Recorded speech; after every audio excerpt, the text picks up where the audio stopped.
मध्य प्रदेश में बीजेपी की सरकार बनी थी वो कहीं ना कहीं बगावत के चलते बनी थी। जनता ने बीजेपी को नहीं चुना था, तो राहुल गांधी के मन में अभी भी ये उम्मीद है कि अगर वो जनता के बीच जाते हैं, अपनी बातों को रखते हैं, तो हो सकता है कि जनता एक बार फिर से कोई बड़ा खेल करती हुई नजर भी आए। और एक नाराजगी जो जनता के मन में अभी भी थी शिवराज सिंह चौहान को मुख्यमंत्री नहीं बनाने की वजह से, हो सकता है कि वो इस बात का भी फायदा उठाते हुए नजर आए, इस मुद्दे को उठाते। कांग्रेस पार्टी एक बार फिर से चुनौती देती हुई नजर आ रही है केंद्रीय मंत्री ज्योतिरादित्य सिंधिया को। सिंधिया एक वक्त कांग्रेस का हिस्सा रहे, लेकिन आज सिंधिया कांग्रेस के लिए बड़ी चुनौती बन चुके हैं।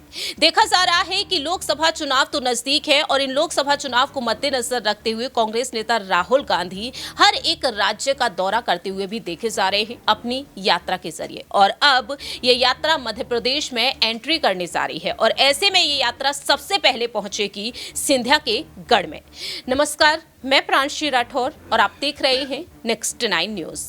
दरअसल आपको बता दें कि 2 मार्च के दिन राहुल गांधी की भारत जोड़ो न्याय यात्रा अब मध्य प्रदेश में एंट्री करने जा रही है, लेकिन इसकी शुरुआत होगी ग्वालियर से, जहां एक तरफ मुरैना से ये यात्रा एंट्री करेगी और इसके बाद ये यात्रा ग्वालियर होती हुई आगे बढ़ती हुई नजर आएगी। लेकिन इस दौरान साफ तौर पर देखा जाएगा जो दिग्गज नेता हैं कमलनाथ, उनको लेकर यही कहा गया कि कहीं ना कहीं कांग्रेस आलाकमान से वह नाराज हैं और वह जल्द से जल्द बीजेपी में शामिल हो सकते हैं। लेकिन ये बातें अब साफ हो चुकी हैं।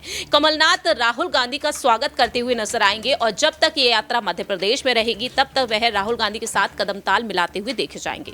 इसी बीच देखा जाए तो जो जानकारी निकलकर सामने आई है उसमें यह भी सामने आया है कि गुना शिवपुरी जाएंगे राहुल गांधी 3 मार्च को, तो वहीं 4 मार्च को वह ग्वालियर भी जाएंगे। ऐसे में ज्योतिरादित्य सिंधिया का ये गढ़ माने जाते हैं। गुना से वह लोकसभा चुनाव लड़ चुके हैं, लेकिन 2019 में उन्होंने हार का सामना किया और अब एक बार फिर से अटकलें तेज है कि गुना, शिवपुरी या फिर ग्वालियर से वह लोकसभा चुनाव लड़ते हुए देखे जा सकते हैं।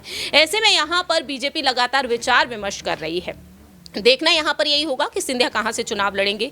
लेकिन यहां पर सवाल ये बनते हैं कि राहुल गांधी की भारत जोड़ो न्याय यात्रा क्या उस वोट बैंक को बढ़ावा दे पाएगी? क्या सिंधिया के जो वोट बैंक है वो कांग्रेस की तरफ जा पाएंगे? क्योंकि यहां पर दौरा करती हुई तो प्रियंका गांधी वाड्रा भी नजर आई। सवाल यहां पर लेना चाहेंगे प्रज्ञा से कि आखिरकार वह इस मामले में क्या कुछ कहना चाहेंगी। प्रज्ञा, जिस तरीके से भारत जोड़ो यात्रा राहुल गांधी ने 2022 में निकाली थी, उस दौरान देखा गया कि जब वह मध्य प्रदेश पहुंचे तो सिंधिया उनकी यात्रा का स्वागत करते हुए नजर आए थे, क्योंकि मध्य प्रदेश में बीजेपी की सरकार सत्ता में उस वक्त भी थी और अब भी है।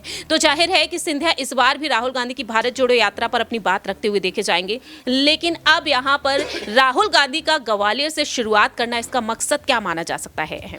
देखिए, जाहिर तौर पर समझ आ सकता है कि राहुल गांधी कहीं ना कहीं बीजेपी के गढ़ में चुनावी हुंकार भरने की कोशिश कर रहे हैं, क्योंकि आप भी जानते हैं कि पिछली बार जो मध्य प्रदेश में बीजेपी की सरकार बनी थी वो कहीं ना कहीं बगावत के चलते बनी थी।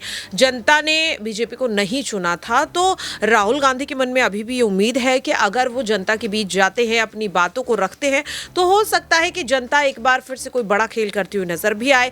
और एक नाराजगी जो जनता के मन में अभी भी थी शिवराज सिंह चौहान को मुख्यमंत्री नहीं बनाने की वजह से, हो सकता है कि वो इस बात का भी फायदा उठाते हुए नजर आए, इस मुद्दे को उठाते हुए नजर आए, क्योंकि कांग्रेस की तरफ से जीतू पटवारी लगातार इस मामले को उठाते हुए नजर आ रहे हैं। तो ऐसे में कई ऐसे मुद्दे हैं जिन्हें लेकर राहुल गांधी ग्वालियर से चुनावी हुंकार जो है वो भरते हुए नजर आएंगे।